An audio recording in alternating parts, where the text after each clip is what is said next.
ഹരി ഓം. എല്ലാ സാധുവർക്കും ഒരിക്കൽ കൂടി മീ ടു മീ മെഡിറ്റേഷൻ ചാനലിൻ്റെ മറ്റൊരു അധ്യായത്തിലേക്ക് സ്വാഗതം. നമ്മൾ സാധന ചെയ്തു തുടങ്ങുമ്പോൾ നമ്മുടെ എല്ലാ പ്രശ്നങ്ങൾക്കും കാരണം നമ്മുടെ അഹമാണ് എന്ന് നമ്മൾ തിരിച്ചറിയും.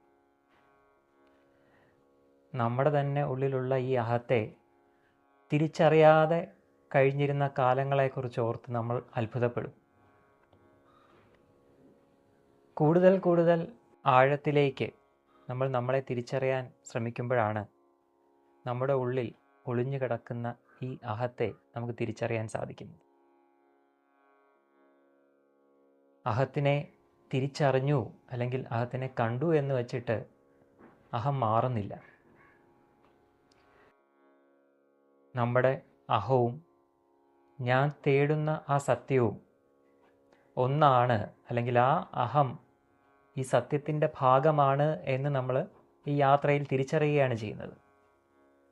ഇതിനെ തിരിച്ചറിഞ്ഞാൽ മാത്രം പോരാ, ഈ സ്ഫുരിക്കുന്ന അഹം ഏകമായിട്ടുള്ള ആ സത്യത്തിൻ്റെ ഭാഗമാണ് എന്നുള്ളത് സദാ നമ്മൾ തിരിച്ചറിഞ്ഞുകൊണ്ടേയിരിക്കണം. ഇത് ഔദൂജി രചിച്ച ശൂന്യമായ വാക്കുകൾ എന്ന ഗ്രന്ഥത്തിൽ നിന്നും എടുത്ത ഒരു ചിന്തയാണ്. ഈ ചിന്തയെ മനനം ചെയ്തുകൊണ്ട് നമുക്കിന്നത്തെ സത്സംഗത്തിലേക്ക് കടക്കാം. ഇന്ന് നമ്മൾ me to me meditation centre ബാലരാമപുരത്താണ് ഈ സത്സംഗം ചെയ്യുന്നത്. ഇന്ന് നമ്മളോടൊപ്പം ഉള്ള മഹാത്മാവ് മൈസൂരിൽ നിന്നുമാണ് വന്നിട്ടുള്ളത്. അദ്ദേഹത്തിൻ്റെ പേര് മൈക്കിൾ തിത്തിരി എന്നാണ്. നമുക്ക് അദ്ദേഹത്തെ സത്സംഗത്തിലേക്ക് സ്നേഹപൂർവ്വം സ്വാഗതം ചെയ്യാം. നമസ്തേ ജി. മൈക്കിൾ ജി, അങ്ങയുടെ ഒരു ബാല്യകാല ജീവിതത്തെക്കുറിച്ചും എങ്ങനെയാണ് ഇങ്ങനെ ഒരു ആധ്യാത്മികമായിട്ടുള്ളൊരു ചിന്ത അങ്ങയിൽ ഡെവലപ്പ് ചെയ്തത്, ഏത് സമയത്താണ്, അതിനുള്ള കാരണം എന്താണ്, ഇതൊക്കെ അറിയാൻ താല്പര്യമുണ്ട്. ഓർമ്മ വെച്ച കാലം മുതൽ ഈ അന്വേഷണം തുടർന്നുകൊണ്ടിരിക്കുകയാണ്. കാരണം ഞാൻ ജനിച്ചു വളർന്ന ഒരു ക്രിസ്ത്യൻ കമ്മ്യൂണിറ്റിയിലാണ്. പള്ളിയിൽ പോക്കും വേദപാഠവും എല്ലാം തുടർച്ചയായിട്ട് നടന്നുകൊണ്ടിരിക്കുന്ന അവസരമാണ്. അപ്പോൾ ദൈവത്തെക്കുറിച്ചും യേശുക്രിസ്തുവിനെക്കുറിച്ചും പഠിപ്പിക്കുമ്പോൾ അതിനകത്ത് അവർ പറയുന്നതിനകത്ത് ഒരുപാട് ക്ലാരിഫിക്കേഷൻ ഇല്ലാത്തൊരു ഇത് വരുന്നുണ്ട്. അവിടെയാണ് എൻ്റെ അന്വേഷണം തുടങ്ങുന്നത്. യേശുക്രിസ്തു മരിച്ചത് അല്ലെങ്കിൽ ക്രൂശിക്കപ്പെട്ട കൊണ്ടാണ് ലോകത്തിലെ ജനങ്ങൾ രക്ഷപ്പെട്ടു എന്നൊരു പഠിപ്പിക്കലുണ്ട്. അതെനിക്കൊരിക്കലും ദഹിക്കാത്തൊരു കാര്യമാണ്. കാരണം ഒരു ദൈവപുത്രനെ ക്രൂശിച്ചു കഴിഞ്ഞാൽ മനുഷ്യരാശി രക്ഷപ്പെടുമെന്ന് പറയണത് എനിക്ക് ഇപ്പോഴും അന്നും കൊച്ചിലെ മുതലേ എനിക്ക് അംഗീകരിക്കാൻ പറ്റില്ല. അവിടെയാണ് എൻ്റെ അന്വേഷണം തുടങ്ങുന്നത്. ആ അന്വേഷണത്തിൽ കൂടിയാണ് ഞാൻ വളർന്നത്. ബാല്യമൊക്കെ എവിടെയായിരുന്നു ജനിച്ചതും? ഞാൻ ജനിച്ചത് വയലാർ, ചേർത്തല, കേരളത്തിൽ ആലപ്പുഴ ഡിസ്ട്രിക്റ്റിൽ വയലാറിലാണ് ഞാൻ ജനിച്ചത്. ഇപ്പോൾ ഞാനുള്ളത് മൈസൂരിലാണ്. 72 മുതൽ ഞാൻ മൈസൂരിലാണുള്ളത്. അവിടെ ഇപ്പോൾ സ്വന്തം കൃഷിയിടത്തിൽ കൃഷിയായിട്ട് ജീവിക്കുന്നു. അപ്പോൾ എൻ്റെ അന്വേഷണത്തിൻ്റെ ഉത്തരങ്ങളാണ് എനിക്ക് പറയാനുള്ളത്. അപ്പോൾ അങ്ങ് ഈ ബാല്യകാലത്ത് തന്നെ ഈ ഒരു അന്വേഷണം തുടങ്ങി. അപ്പോൾ അതിന് വീട്ടിൽ ആ ഒരു പശ്ചാത്തലം എങ്ങനെയായിരുന്നു? അവരുടെ ഒരു പ്രതികരണം അല്ലെങ്കിൽ അവരുടെ ഒരു കാഴ്ചപ്പാട് എങ്ങനെയായിരുന്നു? അവർക്കൊന്നും എന്നെ ഉൾക്കൊള്ളാൻ പറ്റുന്ന രീതിയിലല്ലായിരുന്നു. എന്നുവെച്ചാൽ ഞാൻ അവരോട് ചോദിക്കുന്നതിന് അവർക്ക് ഉത്തരം പറയാനില്ല. എങ്ങനെയാ ദൈവപുത്രനെ കൊന്നു കഴിഞ്ഞാൽ എങ്ങനെ രക്ഷിക്കപ്പെടുമെന്നുള്ള ചിന്ത ഞാൻ ചോദിച്ചു കഴിഞ്ഞാൽ അവരെന്നെ പേടിപ്പിക്കുക. നീ പിശാചിൻ്റെ സംശയങ്ങളാണ് നീ ചോദിക്കുന്നത്, ദൈവത്തിൻ്റെ കാര്യമല്ല, ദൈവ ദോഷമാണ് നീ പറയുന്നതെന്ന് പറഞ്ഞുള്ളത്. അവിടെയാണ് എൻ്റെ അന്വേഷണങ്ങൾ കൂടുതൽ ഇങ്ങനെ ത്വരിതപ്പെട്ടുകൊണ്ടിരിക്കുന്നത്. അങ്ങനെ അന്വേഷണത്തിൽ കൂടി ഞാൻ കണ്ടെത്തിയ ചില കാര്യങ്ങൾ എൻ്റെ പുസ്തകത്തിൽ ഞാൻ എഴുതി വെച്ചിട്ടുണ്ട്. കുറച്ചുകൂടി കൂടുതൽ വിശദമായിട്ട് അതൊന്ന് പറയാമോ? എങ്ങനെ ആ ഒരു വഴി, യാത്രയിൽ ആ അന്വേഷണത്തിൻ്റെ വഴികളെ കുറിച്ചൊന്ന് പറയാമോ? കണ്ടെത്തിയ മഹാത്മാക്കളോ അല്ലെങ്കിൽ ആ ഒരു സംശയങ്ങളുടെ ക്ലാരിഫിക്കേഷൻ എങ്ങനെയാണ് വരുത്താൻ സാധിച്ചതെന്നൊക്കെ ഒന്ന് പറയാമോ? അതിനെ ഞാൻ ബൈബിളും ഇതുപോലെ പുസ്തകങ്ങളൊക്കെ അറിവിന് വേണ്ടിയിട്ട് ഒരുപാട് ഇങ്ങനെ വായിക്കുമായിരുന്നു. പക്ഷെ വായിച്ചിട്ടൊന്നും അതിനകത്തൊന്നും കിട്ടുന്നില്ല. പിന്നെ എനിക്ക് ഇത് വഴി തുറന്നു തന്നത് ഭഗവത്ഗീത വായിക്കാനായിട്ട് ഒരു അവസരം കിട്ടിയപ്പോഴാണ്. അത് ഞാൻ വായിച്ചു കഴിഞ്ഞപ്പോൾ അതിൽ എന്തോ പ്രധാനപ്പെട്ട കാര്യങ്ങൾ അതിൽ പറയുന്നുണ്ട് എന്ന് മനസ്സിലായി അന്നത്തെ ആ ഇതിൽ. പക്ഷെ എന്നിട്ട് അതിൻ്റെ ഉള്ളിലുള്ള കറക്ഷൻ വന്നിട്ടില്ല. അത് കഴിഞ്ഞാണ് അന്വേഷണവും എഴുത്തും തുടങ്ങിയത്. മൈക്കിൾജി അങ്ങിപ്പം സൂചിപ്പിച്ചല്ലോ, ചെറുപ്പത്തിലെ ഒരു അന്വേഷണം ഉള്ളിലുണ്ടായിരുന്നു. എന്നാൽ അങ്ങയുടെ ഒരു പശ്ചാത്തലം എന്ന് പറയുന്നത് ഒരു ക്രിസ്തീയ കുടുംബത്തിൻ്റെ ഒരു പാരമ്പര്യമാണ് അങ്ങേക്കുള്ളത്, പശ്ചാത്തലവും. എന്നാൽ ക്രിസ്ത്യൻ വിശ്വാസം എന്ന് പറയുന്നത് ഒരു സെമറ്റിക് ചിന്താഗതിയിലുള്ള ഒരു രീതിയാണല്ലോ. അപ്പോൾ അവിടെ വിശ്വാസത്തിനാണ് പ്രാധാന്യം വരുന്നത്. എന്നാൽ അങ്ങയിലൊരു അന്വേഷകനും ജനിച്ചു. അന്വേഷണം ആ കാലഘട്ടത്ത് ഒരു വിശ്വാസി സമൂഹത്തിൽ നിന്നും ഒരു അന്വേഷണത്തിലേക്ക് വരിക എന്ന് പറഞ്ഞു കഴിഞ്ഞാൽ കുറേയേറെ തടസ്സങ്ങൾ അല്ലെങ്കിൽ പ്രതിസന്ധികൾ ഉണ്ടായിട്ടുണ്ടാവാം അങ്ങേക്ക്. അപ്പോൾ അതെങ്ങനെയാണ് ആ ഒരു കാലഘട്ടത്തെക്കുറിച്ചും എങ്ങനെ അതിനെ അതിജീവിച്ചു, എങ്ങനെ അങ്ങയുടെ അന്വേഷണം മുന്നോട്ട് പോയി എന്നൊക്കെ അറിയാൻ കുറച്ചും കൂടി അന്വേഷണം മുന്നോട്ട് പോകാനായിട്ടുള്ള ചിന്ത തന്നെ അന്വേഷണമായിരുന്നു. എല്ലാ കാര്യത്തിലും ചിന്തിക്കുന്ന ഈ ഒരു അന്വേഷണമായിരുന്നു.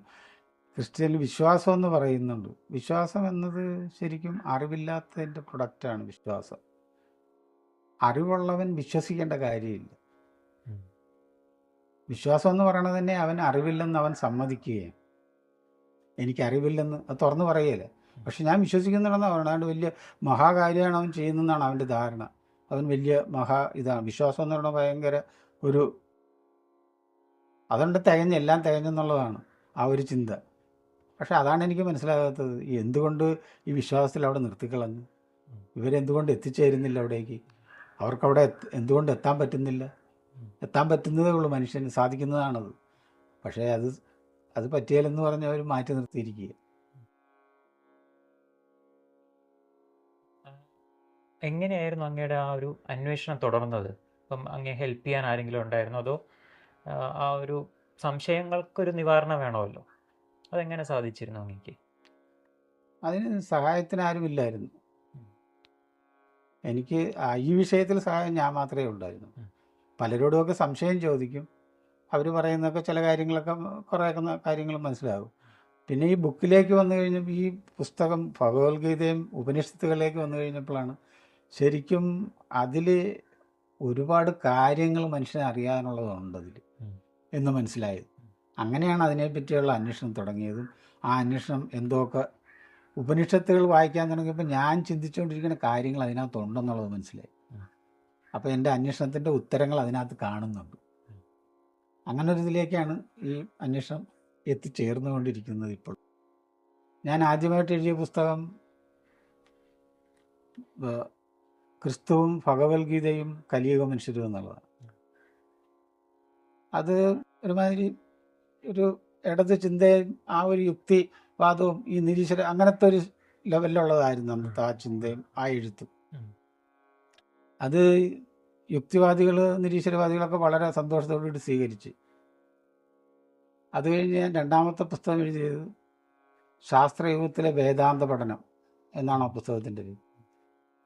അത് ഈ നിരീശ്വരവാദികൾക്കും യുക്തിവാദികൾക്കും അത് കിട്ടിക്കഴിഞ്ഞപ്പം അവർ അതിനെപ്പറ്റി പറയുന്നത്, മൈക്കിളിന് എന്തോ തെറ്റ് പറ്റിയിട്ടുണ്ട്. മൈക്കിൾ ആദ്യം പറഞ്ഞിരുന്നത് ശരിയാ, ഈ ഇപ്പം പറയുന്നത് ഇതാണ്, അത് അവർക്ക് ദഹിക്കുന്നില്ല. അതുകൊണ്ട് അവരെ എതിർക്കുകയായിരുന്നു. എന്നാൽ വിവരമുള്ള കുറച്ച് ഇതുള്ള ആൾക്കാർ അതിന് ശരിക്കും സ്വാഗതം ചെയ്തു. നല്ല ആശയങ്ങളാണ് അതിനകത്ത് പറഞ്ഞിരിക്കുന്നതെന്ന് പറഞ്ഞു. അത് കഴിഞ്ഞാണ് എൻ്റെ മൂന്നാമത്തെ പുസ്തകം. അത് മനുഷ്യൻ ദൈവം എന്ന ശാസ്ത്രസത്യം. അത് ഈ എല്ലാ കൂട്ടരും സ്വീകരിച്ചു. എങ്കിലും നിരീശ്വരവാദികൾക്ക് അത്ര സ്വീകാര്യമല്ലായിരുന്നു. ബാക്കി വിവരമുള്ളവരെല്ലാവരും അതിനെക്കുറിച്ച് നല്ല അഭിപ്രായങ്ങളാണ് പറഞ്ഞത്. അത് കഴിഞ്ഞ് അത് മലയാളത്തിലായിരുന്നു. ഈ നാലാമത്തെ പുസ്തകം ഇംഗ്ലീഷിലേക്ക് മാറ്റണമെന്ന് പ്രത്യേകം പറഞ്ഞ എൻ്റെ സുഹൃത്തുക്കളെല്ലാവരും പറഞ്ഞതാണ്.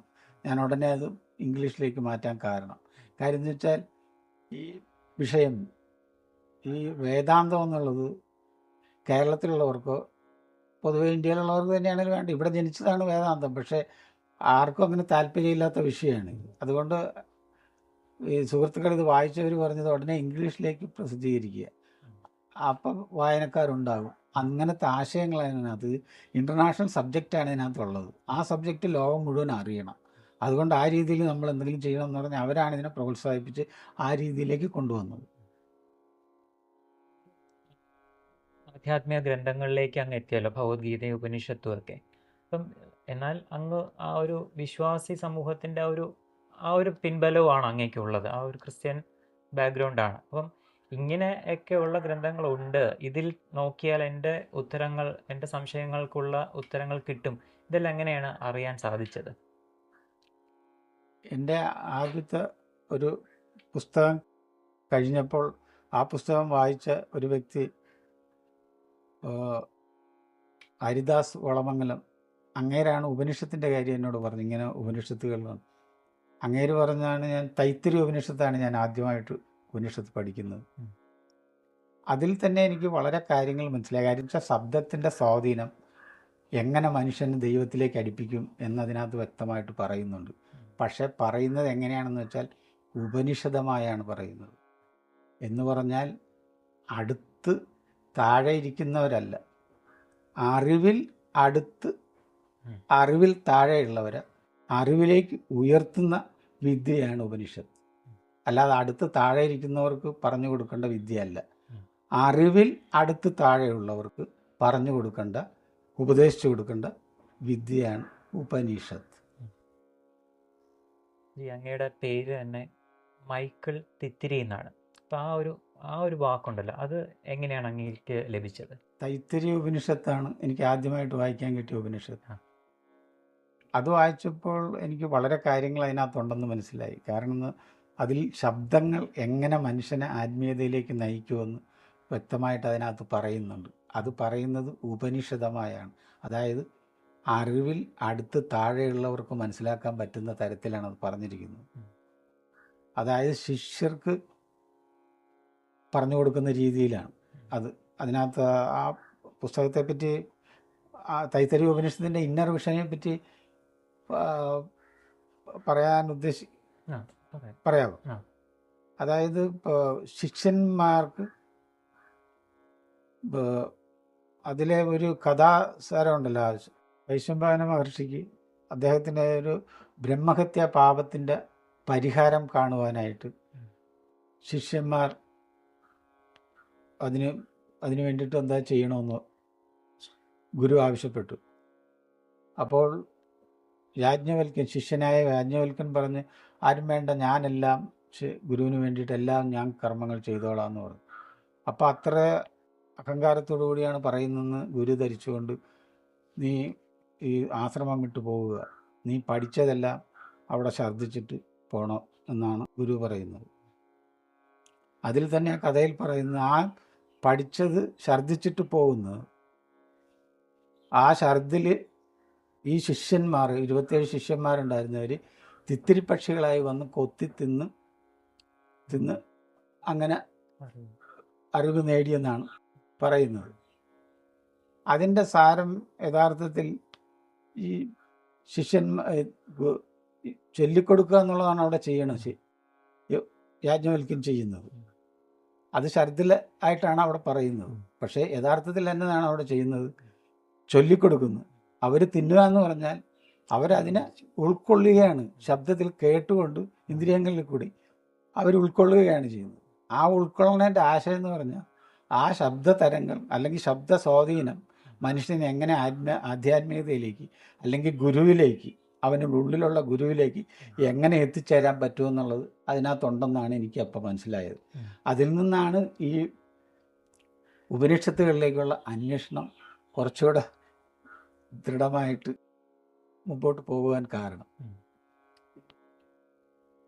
മറ്റേ അന്ന് നമ്മൾ ചോദിച്ചത് ആ ഒരു തിത്തിരി എന്ന് പറയുന്ന ആ ഒരു പേര്, ആ തിത്തിരി ഉപനിഷത്താണ് എനിക്ക് വഴികാട്ടിയതും. അതുകൊണ്ടാണ് മൈക്കിൾ തിത്തിരി എന്ന് പേര് ഇങ്ങനെ കൊടുക്കാൻ, ആ പുസ്തകത്തിലെ പേരായിട്ട് കൊടുക്കാൻ കാരണം. അങ്ങ് ആദ്യത്തെ പുസ്തകം, ആ ഒരു ഗ്രന്ഥം എഴുതിയല്ലോ, അപ്പം അതിൻ്റെ പേരും അതിൻ്റെ ഒരു കണ്ടന്റ് എന്താ, അതിൻ്റെ ഒരു സാരാംശം എന്തായിരുന്നു ആ ബുക്കിലെ ഉള്ളടക്കം എന്ന് പറയുന്നത്? ആദ്യത്തെ പുസ്തകത്തിൻ്റെ പേര് ക്രിസ്തുവും ഭഗവത്ഗീതയും കലിയുഗ മനുഷ്യരും എന്നാണ്. അതിൽ ക്രിസ്തുവിനെ പറ്റിയുള്ള ക്രിസ്തുവിൻ്റെ ഉപമകൾ അതിനകത്ത് കോട്ട് ചെയ്യുന്നുണ്ട്. അതിൻ്റെ യഥാർത്ഥം ഞാൻ മനസ്സിലാക്കിയ അർത്ഥം, പള്ളി പറയുന്ന അർത്ഥമല്ല ഞാൻ പറയുന്നത്, ഞാൻ മനസ്സിലാക്കിയതാണ് അതിനകത്ത് പറഞ്ഞിരിക്കുന്നത്. അതിന് ഒന്ന് രണ്ട് ഉദാഹരണങ്ങൾ പറയാമോ? അതിൽ ഒരു ഉദാഹരണം എന്ന് പറഞ്ഞാൽ ഏറ്റവും വലിയ ഉപമയാണ് ധൂർത്തപുത്രൻ്റെ ഉപമ. യേശുക്രിസ്തു ധൂർത്തപുത്രനെ എന്ന് പറഞ്ഞതിനെ ഉദ്ദേശിച്ചത് ആ കാലഘട്ടത്തിൽ, അല്ലെ ഇന്നത്തെ കാലഘട്ടത്തിൽ മനുഷ്യൻ്റെ ഭോഗത്തുരയെയാണ്. അങ്ങനത്തെ തുരയിൽ ജീവിക്കുന്ന മനുഷ്യരോടാണ് ധൂർത്തപുത്രൻ്റെ ഉപമ പറഞ്ഞത്.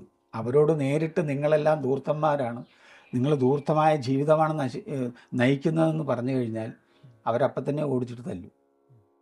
അത് ഉപമയിൽ കൂടി പറഞ്ഞതാണ്.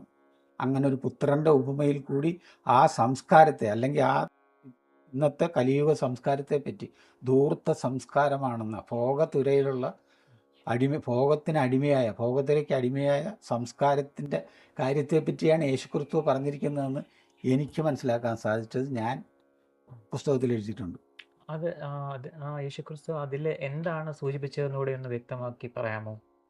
അത് പറഞ്ഞു വന്നത്, ഇത് ഈ സമൂഹം ധൂർത്തമായ ഒരു ചിന്തയിലും ധൂർത്തമായ ഭോഗത്തിൽ കൂടെ കടന്നുപോയിക്കൊണ്ടിരിക്കുകയാണ്.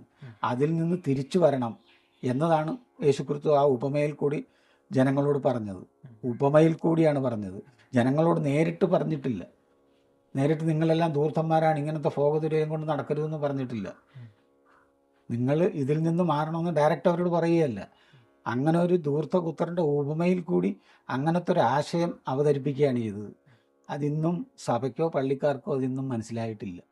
പുസ്തകം തന്നെ ക്രിസ്തുവും ഭഗവത്ഗീതയും അല്ലേ, അങ്ങനെയല്ലേ അതിൻ്റെ പേര് തന്നെ വരുന്നത്? അപ്പം ഈ ഒരു പുസ്തകത്തിൽ ഭഗവത്ഗീത അല്ലെങ്കിൽ ശ്രീകൃഷ്ണനെ ആഡ് ചെയ്യാനുണ്ടായ ഒരു സാഹചര്യം അല്ലെങ്കിൽ ഒരു കാരണം എന്തായിരിക്കും?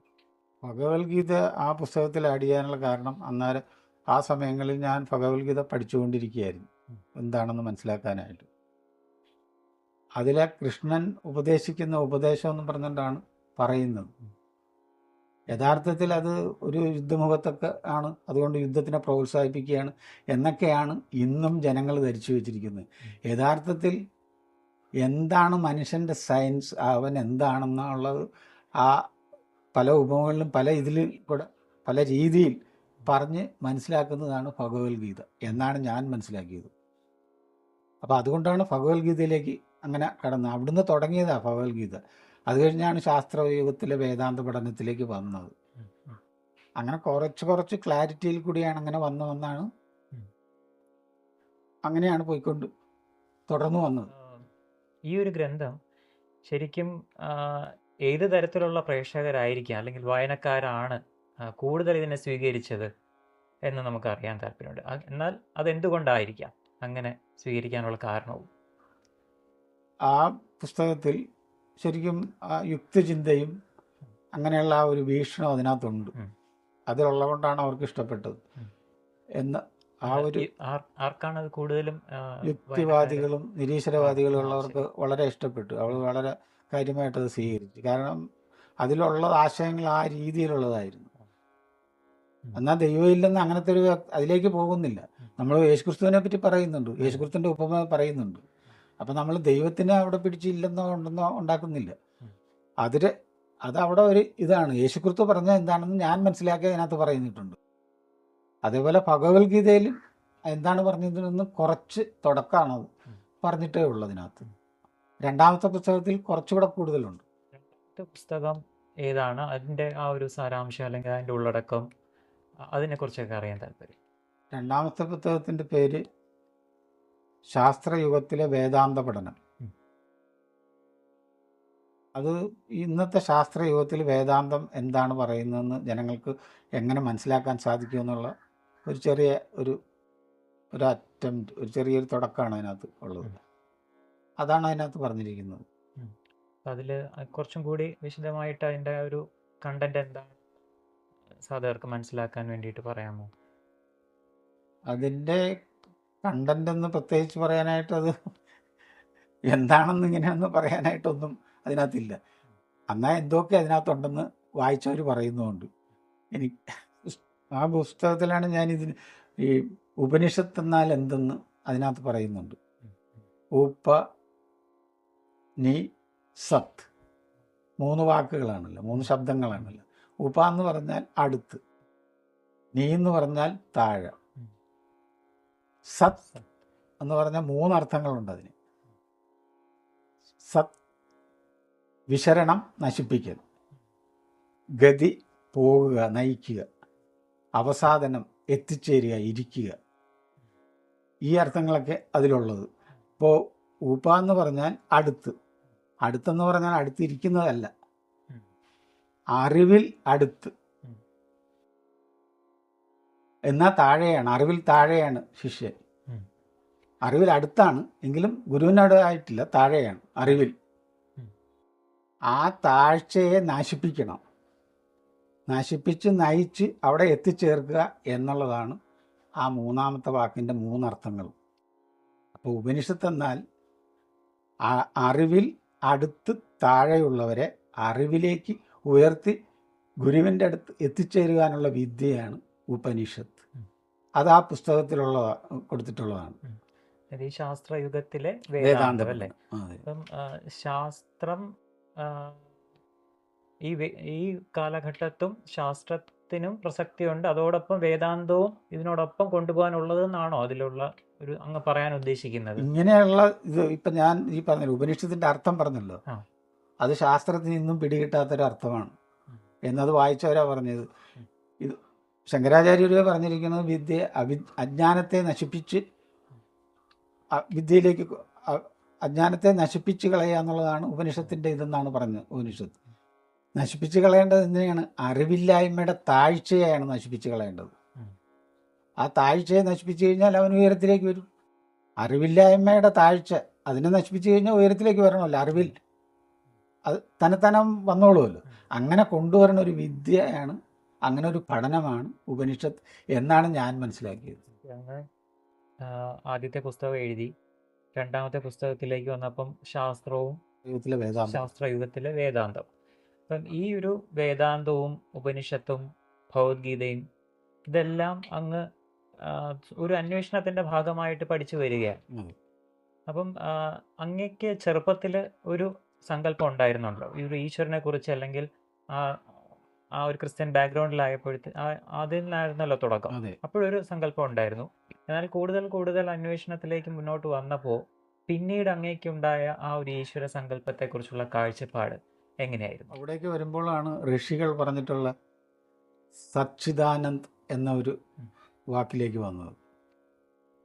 അതായത് സത്ത് എന്ന് പറയുന്നത് പ്രപഞ്ചത്തിൻ്റെ സത്ത് ചിത്താണ്, ചിത്ത് ആനന്ദമാണ്. ഈ സത്ത് എന്ന് പറയുന്നത് ചിത്തെന്ന് പറഞ്ഞാൽ അത് ഓസിലേറ്റിംഗ് എനർജിയാണത്. അത് ന്യൂട്രോണിനും പ്രോട്ടോണിനും, ഒരു ആറ്റത്തിലുള്ള ന്യൂട്രോണിനും പ്രോട്ടോണും ന്യൂട്രോണിനും തമ്മിൽ ബന്ധിപ്പിച്ച് നിർത്തുന്ന ഓസിലേറ്റിംഗ് എനർജിയാണ്. അതിശക്തമായിട്ട് ഓസിലേറ്റ് ചെയ്തുകൊണ്ടിരിക്കുകയാണത്. ഒരു സെക്കൻഡിൽ എത്രയോ കോടിക്കണക്കിനാണ് ചലിക്കുന്നതെന്നാണ് ശാസ്ത്രം ഇന്ന് കണ്ടെത്തിയിരിക്കുന്നത്. ശാസ്ത്രം അതിന് പേര് കൊടുത്തിരിക്കുന്നത് ഹിഗ്സ് ബോസോൺ എന്നാണ്. അതിനെയാണ് മഹർഷികൾ 10,000-കണക്കിന് വർഷങ്ങൾക്ക് മുമ്പ് അവർ മനസ്സിലാക്കിയിട്ട് പറഞ്ഞിരിക്കുന്നത് സത് ചിത്താണ്, അതായത് ഓസിലേഷനാണ്, അത് ആനന്ദമാണ്, ആനന്ദ നൃത്തമാണ്. ശിവൻ്റെ താണ്ഡവ നൃത്തം എന്ന് പറയില്ലേ, അത് തന്നെയാണ് ആനന്ദ നൃത്തം, താണ്ഡവ നൃത്തം. ആ ചിത്തിൻ്റെ ആനന്ദ നൃത്തമാണ് സച്ചിത് ആനന്ദ് എന്ന 3 വാക്കുകളിൽ കൂടി, 3 ശബ്ദങ്ങളിൽ കൂടി ഋഷികൾ പറഞ്ഞ് നമുക്ക് മനസ്സിലാക്കണം. പക്ഷേ അന്ന് ഇത് സച്ചിദാനന്ദ് ഇങ്ങനെ ഓസിലേറ്റിംഗ് എനർജിയാണെന്ന് അന്ന് ഡയറക്റ്റായിട്ട് പറഞ്ഞിരുന്നെങ്കിൽ ഈ മഹർഷികൾ അന്നുള്ളവർ ഓടിച്ചിട്ട് തല്ലിയേന്, അവന് വട്ടാണെന്ന് പറഞ്ഞേന്. പക്ഷേ ഇന്ന് ശാസ്ത്രം ഇത്രയും വികസിച്ചുകൊണ്ട് നമ്മളിപ്പോൾ പറയുന്നത് കൊണ്ട് ഉൾക്കൊള്ളാൻ കഴിയും എന്നാണ് എൻ്റെ ധാരണ. അപ്പം ശരിക്കും പറഞ്ഞാൽ അങ്ങ് ഉദ്ദേശിക്കുന്നത് ഈശ്വരൻ എന്ന് പറയുന്നത് ഒരു വ്യക്തിയോ ഒരു രൂപമോ അല്ല, അതിനപ്പുറം ഉള്ള ഒരു എനർജി ഫോം ആണെന്നാണോ അങ്ങ് തീർച്ചയായിട്ടും മനസ്സിലാക്കിയത്? തീർച്ചയായിട്ടും എനർജിയാണ്. എനർജി അതിൻ്റെ പ്രകൃതിയിലുള്ള എല്ലാ ആവിർഭാവത്തിനും ആ ചിത്തിൻ്റെ ചലനം ഉം. ആണ് അതിൻ്റെ കാരണം. ഉം. അതിൽ നിന്നാണ് എല്ലാ ആവിർഭാവങ്ങളും എല്ലാം സംഭവിച്ചിരിക്കുന്നത്. ഉം. അല്ലാതെ പ്രപഞ്ചം എന്ന് പറയുന്ന ഒരു സൃഷ്ടിയല്ല, ഈ പ്രകൃതി എന്ന് പറയുന്ന ഒരു സൃഷ്ടിയല്ല, ആവിർഭാവമാണ്, മാനിഫെസ്റ്റേയിങ്. അത് ആവിർഭവിച്ചുകൊണ്ടിരിക്കുകയാണ്. ബിക്കോസ് ആ ചലനം അവിടെയുണ്ട്. ഉം. ഓരോ ആറ്റത്തിലും ആ ചലനമുണ്ട്. ഉം. ആ ചലനത്തിൽ കൂടി വികസിച്ചുകൊണ്ടിരിക്കുകയാണ് പ്രപഞ്ചം എന്നാണ് ഞാൻ മനസ്സിലാക്കിയത്. അപ്പം അത് തന്നെയാണ് ചിലപ്പം നമ്മുടെ ഈ അഹം ബ്രഹ്മാസ്മി, തത്വമസി എന്ന് പറയുന്ന ഈ ആപ്തവാക്യങ്ങളെല്ലാം ഈ ഒരു ഇതിനെയല്ലേ സൂചിപ്പിക്കുന്നത്? ഉള്ളിലുള്ള ആ അങ്ങ് പറഞ്ഞ പോലെ ആ ന്യൂട്രോണും പ്രോട്ടോണിനെയും ചലിപ്പിക്കുന്ന ഒരു സത്യമുണ്ട്, അതൊരു ആനന്ദമാണ്. അതിനെ തന്നെയല്ലേ ഈ വാക്കുകൾ കൊണ്ട് ഉദ്ദേശിക്കുന്നത്? ഇപ്പം പറഞ്ഞു വന്നത് നമ്മൾ ഈ പ്രപഞ്ചത്തിലുള്ള ആ എനർജീനെ പറ്റിയാണ് പറഞ്ഞത്. അത് പാർട്ടിക്കിളുള്ളത്, അതായത് ആറ്റത്തിനുള്ളിലുള്ള എനർജിയാണ്, ആ ഓസിലേറ്റിംഗ് എനർജിയാണ് ചിത്ത് എന്നാണ് അത് പറഞ്ഞത്. പ്രപഞ്ചത്തെക്കുറിച്ചുള്ളത്. മനുഷ്യനെ സംബന്ധിച്ചും ജീവജാലങ്ങളെ സംബന്ധിച്ചും അല്ല. ജീവജാലങ്ങളെ സംബന്ധിച്ച് അല്ലെങ്കിൽ മനുഷ്യനെ സംബന്ധിച്ചാണെങ്കിൽ പുരുഷൻ എന്ന് പറയുക. പുരുഷൻ എന്ന് പറഞ്ഞാൽ ആണും പെണ്ണും എന്നുള്ള വ്യക്താലല്ല, പുരത്തിൽ വസിക്കുന്നവനാണ് പുരുഷൻ. ഈ പുരം എന്നാൽ തലച്ചോറിലെ ന്യൂറോൺ കോശമാണ് ഈ പുരം. ഈ ന്യൂറോൺ കോശത്തിൽ വസിക്കുന്ന എനർജിയാണ്, ആ എനർജിയാണ് പുരുഷൻ.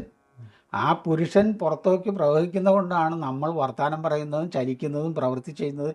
എല്ലാ ശക്തിയും ബ്രെയിൻ ന്യൂറോണിൽ നിന്ന് പുറത്തേക്ക് വരുന്ന ആ ശക്തിയാണ്, എനർജി ശക്തിയാണ്. അതാണ് നമ്മളെ എല്ലാം ചെയ്യിപ്പിക്കുന്നത്. അതാണ് ഈശ്വരൻ, അല്ലെങ്കിൽ അതാണ് പുരുഷൻ. പുരത്തിൽ വസിക്കുന്നവൻ പുരുഷൻ എന്ന് ഋഷി പറഞ്ഞു. അതാണ് യഥാർത്ഥത്തിൽ ബ്രഹ്മം, നമ്മളിലുള്ള ബ്രഹ്മത്തിൻ്റെ അംശമാണത്.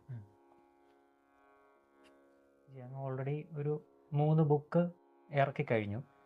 അപ്പോൾ ഇപ്പോഴ് അങ്ങ് 4ാമത്തെ ബുക്ക് ഇറക്കിയതായിട്ട് അങ്ങ് അറിഞ്ഞു. അപ്പോൾ അത് കഴിഞ്ഞ 3 ബുക്കും മലയാളത്തിലായിരുന്നു. ഇപ്പോഴ് ഇറക്കിയ 4ാമത്തെ ബുക്ക് ഇംഗ്ലീഷിലാണ് ഇറക്കിയത്. അപ്പോൾ അതിനുണ്ടായ ഒരു സാഹചര്യം എന്താണ്? എൻ്റെ 3ാമത്തെ ബുക്ക് വായിച്ചവരും ഈ ബുക്കിൻ്റെ തന്നെ 4ാമത്തെ ബുക്കിൻ്റെ തന്നെ മലയാളം വായിച്ചവരും എന്നോട് ആവശ്യപ്പെട്ടത്, മക്കളെ, ഈ വിഷയം വേദാന്തം എന്നത് മലയാളികൾക്ക് ഇഷ്ടപ്പെടുന്നൊരു വിഷയമല്ല, അവർക്ക് ആവശ്യമുള്ള വിഷയമാണ്. അതുകൊണ്ട് ഇത് ഇംഗ്ലീഷിലേക്ക് പ്രസിദ്ധീകരിച്ചു കഴിഞ്ഞാൽ ഇൻ്റർനാഷണൽ സബ്ജക്റ്റുമാണ്. അപ്പോൾ അത് അംഗീകരിക്കാൻ ആൾക്കാരുണ്ടാവും, വായിക്കാനും ആൾക്കാരുണ്ടാവും, അറിയാനുള്ള ആൾക്കാരുമുണ്ട്. അതുകൊണ്ടാണത് ഇംഗ്ലീഷിലേക്ക് ചെയ്യാൻ കാരണം. അപ്പം ഈ ഒരു ഇംഗ്ലീഷിലേക്ക് ചെയ്യണമെങ്കിൽ അപ്പം അതിന് അങ്ങേ ഹെൽപ്പ് ചെയ്ത ആരൊക്കെയാണ്? ഇങ്ങയുടെ ആ ഒരു കണ്ടന്റിനെ മനസ്സിലാക്കി, ഇവിടെ ആ ഒരു അന്വേഷണത്തിനെയൊക്കെ മനസ്സിലാക്കിയിട്ട് ഇതിപ്പോൾ ഈ 4ാമത്തെ ബുക്ക് എഴുതുന്നത് അങ്ങ് ഈ കഴിഞ്ഞ 3 പുസ്തകങ്ങളുടെ ഒരു തുടർച്ചയായിട്ടാണോ?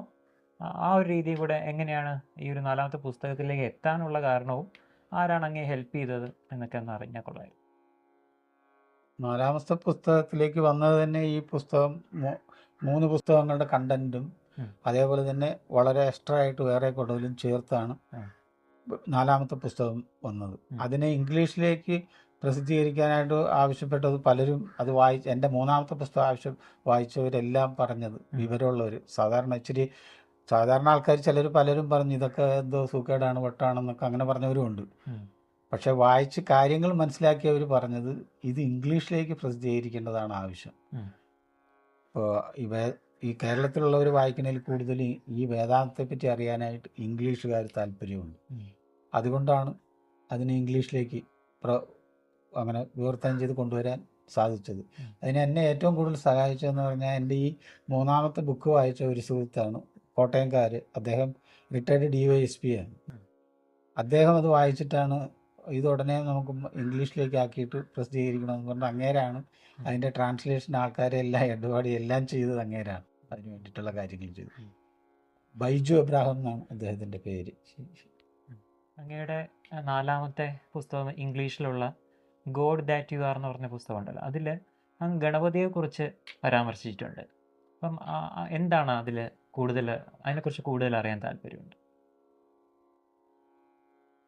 ഗണപതി എന്ന് പറയുന്നത് ഒരു കോൺസെപ്റ്റായിട്ട് എടുത്തിരിക്കുന്ന ഒരു അടയാളമായിട്ട് ഗണപതി ആനയുടെ ചിത്രം ഗണപതിയായിട്ട് ഇങ്ങനെ കാണിക്കുന്നത്. യഥാർത്ഥത്തിൽ ഗണം എന്ന് പറഞ്ഞാൽ കൂട്ടം, പതി എന്ന് പറഞ്ഞാൽ ലീഡർ, നയിക്കുന്നവൻ. അപ്പം ഈ കൂട്ടം എന്താണെന്ന് ഇന്നത്തെ ഈ വേദാന്ത ശാസ്ത്രം പഠിപ്പിക്കുന്നവർക്കാർക്ക് ഈ കൂട്ടം എന്താണെന്ന് ഇവർ പറഞ്ഞിട്ടില്ല. അവിടെയാണ് സയൻസ് വരുന്നത്. ഞാൻ നേരത്തെ പറഞ്ഞല്ലോ, തലച്ചോറിലെ പുരുഷ ഗണം എന്ന് പറഞ്ഞല്ലോ, 50%, 100% പ്രവർത്തിക്കുന്നില്ല ഫുൾ ടൈം. 10% ബ്രെയിൻ ന്യൂറോൺസ് മാത്രമേ മനസ്സിനും ഇന്ദ്രിയങ്ങൾക്കും വേണ്ടിയിട്ട് പ്രവർത്തിക്കുന്നുള്ളൂ. ബാക്കി 90% സാക്ഷിയായിട്ട് അവിടെ ഇരിക്കുകയാണ്. അതാണ് മുണ്ടകോപനിഷത്തിൽ കിളികളായിട്ട് പറയുന്നുണ്ട്. 2 കിളികൾ, ഒന്ന് 10%, മറ്റേത് 90%. 2 കിളികളാണ്. ഈ കിളികൾ രണ്ടും ഒന്നിക്കുന്ന കാര്യത്തെപ്പറ്റി അതിൽ പറയുന്നുണ്ട്.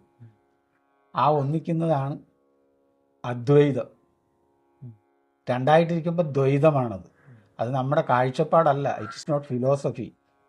അതൊരു ശാസ്ത്രീയ ഇതാണത്. ദ്വൈതമെന്ന് പറഞ്ഞാൽ ഈ രണ്ടായിട്ടിരിക്കുന്നതെന്ന് പറഞ്ഞാൽ നമ്മുടെ തലച്ചോറിൽ 10%, 90% വേറെ വേറെ ആയിട്ടിരിക്കുന്നത് നമ്മുടെ സാധാരണ പ്രവൃത്തിയാണ്. സാധാരണ പ്രവൃത്തിയിൽ 90% വർക്ക് ചെയ്യുന്നില്ല. എന്നാൽ 90% വർക്ക് ചെയ്യുന്നൊരു പ്രവൃത്തിയുണ്ട് മനുഷ്യന്. അതാണ് മനുഷ്യൻ്റെ ആത്മജ്ഞാനം എന്ന് പറയുന്നത്. അത് ഈ 90% രണ്ടും കൂടെ ചേർന്ന് പ്രവർത്തിക്കുന്നതാണ്. അവിടെയാണ് നമ്മൾ ഗണപതിയെ പറ്റി പറയുന്നത്. ഈ തലച്ചോറിലെ ന്യൂറോണിൻ്റെ എനർജി നട്ടലിൽ സൂക്ഷ്മനായിൽ കൂടെ താഴെ എത്തി മൂലാധാരത്തിൽ എത്തുമ്പോൾ അവിടുന്ന് റിഫ്ലക്റ്റ് ചെയ്യാണ് തിരിച്ച് മേലോട്ട്. അത് അവിടുന്ന് റിഫ്ലക്റ്റ് ചെയ്യുന്നത് ആ മൂലാധാരമാണ്. അപ്പം ഈ പോകുന്ന ഇതുണ്ടല്ലോ, കോടിക്കണക്കിന് തരംഗങ്ങളാണ് അങ്ങോട്ട് വരുന്നത്. അതാണ് ഗണം, പുരുഷ ഗണം. തലച്ചോറിലുള്ള ന്യൂറോൺ കോശങ്ങളിൽ നിന്ന് പുറത്തേക്ക് താഴേക്ക് വരുന്ന ആ എനർജി ക്വാണ്ടം ഇതാണ്. എനർജി എന്ന് പറഞ്ഞാൽ ക്വാണ്ടം സ്റ്റേറ്റ് ആണ്. എനർജി ഓസിലേറ്റിംഗ് ക്വാണ്ടം അതാണ്. അത് ഒരു പുരുഷൻ ആണ്. അങ്ങനെ കോടിക്കണക്കിന് പുരുഷന്മാരാണ് മൂലാധാരത്തിൽ പതിക്കുന്നത്. ദാറ്റ് ഈസ് എനർജിയാണ്. Energy in quantum state. അത് മൂലാധാരത്തിൽ ചെല്ലുമ്പോൾ അവിടുന്ന് തിരിച്ച് റിഫ്ലക്റ്റ് ചെയ്യുകയാണ് ആ മൂലാധാരം.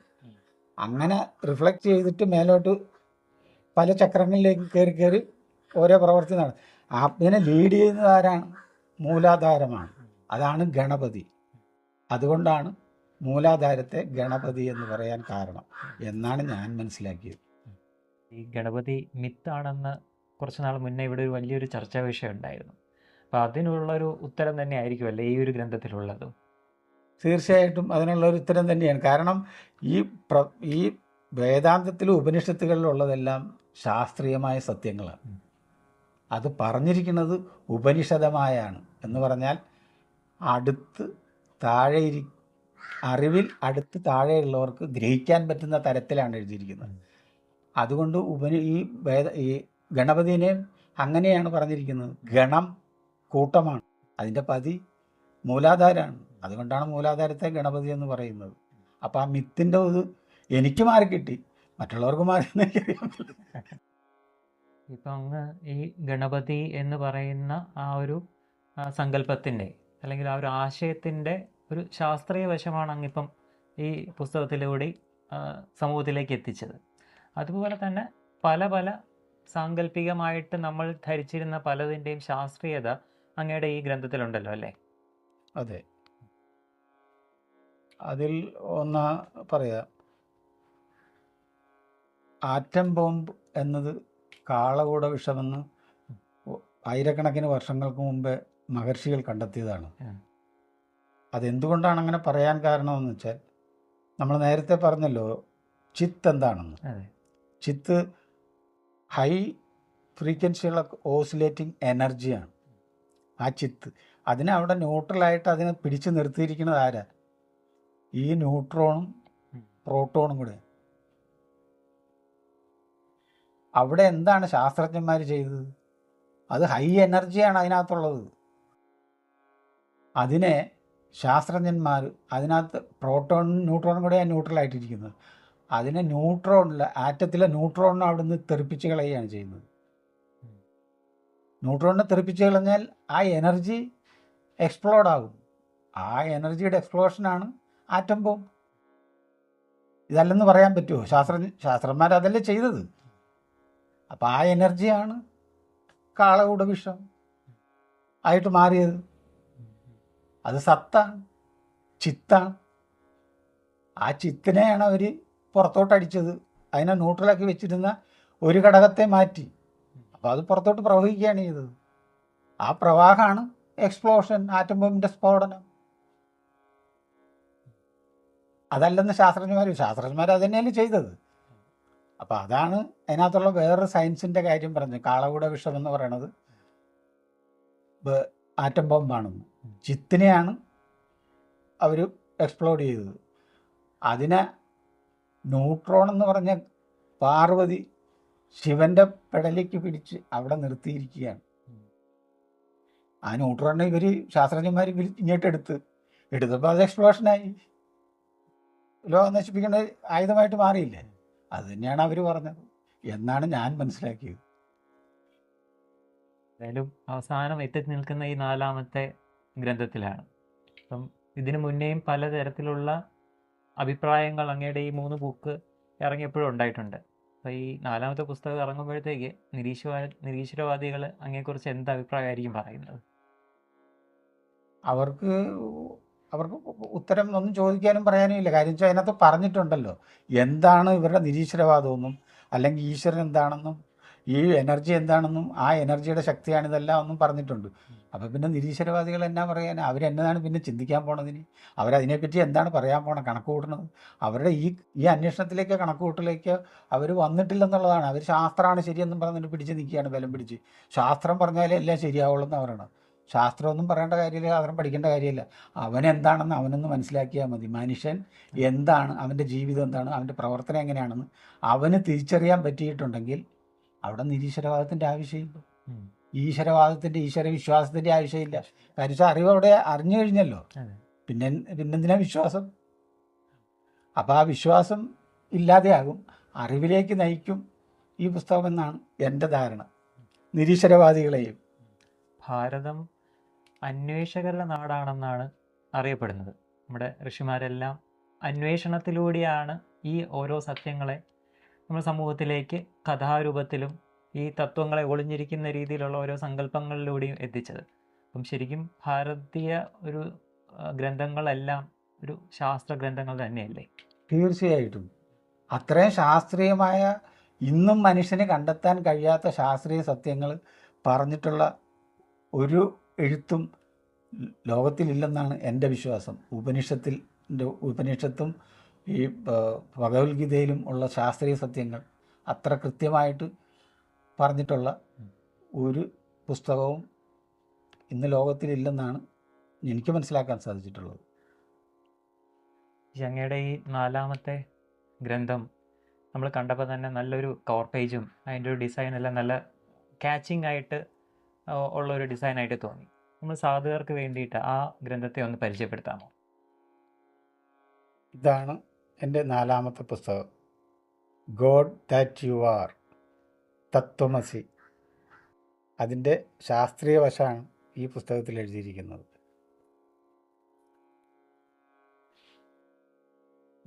ഈ പുസ്തകത്തെപ്പറ്റി ഞാൻ പറയുകയാണെങ്കിൽ ഇതിന് എഴുതാനുള്ള കാരണവും ഇത് അവതരിപ്പിക്കാനുള്ള കാരണം എൻ്റെ പ്രാന്തമായ അന്വേഷണം തന്നെയാണ്. ആ ചെറുപ്പം മുതൽ തുടങ്ങിയ ഈ 4ാമത്തെ പുസ്തകം ഇംഗ്ലീഷിലേക്ക് തർജ്ജമ ചെയ്ത് ഇത് പ്രസിദ്ധീകരിച്ച് കഴിഞ്ഞപ്പോഴാണ് എൻ്റെ പ്രാന്തമായ അന്വേഷണം ഒരു സ്വസ്ഥതയിൽ അവസാനിച്ചിരിക്കുന്നത്.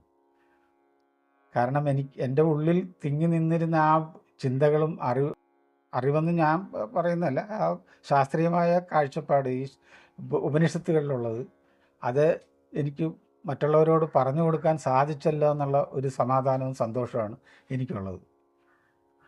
ഈ പുസ്തകത്തിന് അവതാരിക എഴുതിയിരിക്കുന്നത് KT മാത്യു MSc. അദ്ദേഹം ഒരു ശാസ്ത്രജ്ഞനാണ്, പെട്രോളിയം ശാസ്ത്രജ്ഞനാണ്. അദ്ദേഹം അതിനെപ്പറ്റി വായിച്ച് നല്ലൊരു അഭിപ്രായം പറഞ്ഞിട്ടുണ്ട്. അത് വായനക്കാർക്കും അതിൻ്റെ കാര്യങ്ങൾ എന്താണെന്ന് ആ ബുക്ക് വായിച്ചാൽ മനസ്സിലാകും. മൈക്കിൾ തിത്രിജിയുമായിട്ടുള്ള ഒരു സത്സംഗമാണ് നമ്മൾ ഇത്രയും നേരം ചെയ്തത്. അദ്ദേഹത്തിൻ്റെ ചെറുപ്പകാലത്തെ ഒരു പശ്ചാത്തലത്തിൽ നിന്നും, ഒരു വിശ്വാസിയിൽ നിന്നും, ഒരു അന്വേഷകനിലേക്കുള്ള ഒരു യാത്രയാണ് അദ്ദേഹം നമ്മളോട് പങ്കുവയ്ക്കാൻ ഉദ്ദേശിച്ചത്. ഒരു സെമറ്റിക് മതവിശ്വാസിയിൽ നിന്നും ഒരു ഭാരതീയ ദർശനത്തെ ഉൾക്കൊള്ളാൻ സാധിക്കുക എന്ന് പറയുന്നത് കുറച്ച് കഠിനമായിട്ടുള്ളൊരു പ്രയത്നം ചെയ്താൽ മാത്രമേ സാധിക്കുകയുള്ളൂ. അതായത് ഒരു വിശ്വാസിയിൽ നിന്നും അന്വേഷകനിലേക്കുള്ള യാത്ര എന്ന് പറയുന്നത് എളുപ്പമുള്ള യാത്രയല്ല. സ്വയം ചോദ്യങ്ങൾ ചോദിച്ചും അതിനുള്ള ഉത്തരങ്ങൾ തേടിയും അതിനെ കൂടുതൽ ആഴത്തിൽ മനസ്സിലാക്കാൻ ശ്രമിക്കുമ്പോൾ മാത്രമേ നമുക്ക് യഥാർത്ഥ ഉത്തരം ലഭിക്കുകയുള്ളൂ. അതുതന്നെയാണ് മൈക്കിൾ ജി ഇത്രയും വർഷങ്ങളായിട്ട് ചെയ്തുകൊണ്ടിരിക്കുന്നതും അദ്ദേഹത്തിൻ്റെ ഓരോ ഗ്രന്ഥങ്ങളും സൂചിപ്പിക്കുന്നതും ആ പടിപടിയായിട്ടുള്ള ആ ഒരു അന്വേഷണത്തിൻ്റെ ഒരു റിസൾട്ട് തന്നെയാണ്. അദ്ദേഹം ലാസ്റ്റായിട്ട് രചിച്ച ഗോഡ് ദാറ്റ് യു ആർ എന്ന് പറയുന്ന ഈ ഒരു ഗ്രന്ഥവും കൂടുതൽ വെളിച്ചത്തിലേക്ക് നമ്മളെ ആഴത്തിൽ ചിന്തിപ്പിക്കുന്ന ഗ്രന്ഥം തന്നെയാണ്. അദ്ദേഹത്തിൻ്റെ ഈ ഒരു ഗ്രന്ഥം ലഭിക്കണം എന്ന് ആഗ്രഹമുള്ളവർക്ക് ഈ കാണിക്കുന്ന നമ്പറിൽ കോൺടാക്റ്റ് ചെയ്താൽ അദ്ദേഹത്തിൽ നിന്നും ലഭിക്കുന്നതാണ്. എല്ലാവരും വായിച്ചിരിക്കേണ്ട ഒരു ഗ്രന്ഥം തന്നെയാണിത്. കൂടുതൽ ശാസ്ത്രീയമായിട്ട് നമ്മൾ എങ്ങനെ ആധ്യാത്മികതയെ സമീപിക്കണം, എന്താണ് നമ്മുടെ ഋഷിമാർ നമുക്ക് മുന്നിൽ വെച്ച ഈ തത്വങ്ങളുടെ സാരാംശം എന്നുള്ളതെല്ലാം ഈ ഒരു ഗ്രന്ഥം വായിക്കുമ്പോൾ നമുക്ക് പിടികിട്ടും. ഇത്രയും നേരം നമ്മളോട് ഈ ഒരു അവസരം നൽകിയതിന് മൈക്കിൾ ജിയോട് നന്ദി അർപ്പിക്കുകയാണ്. നന്ദി.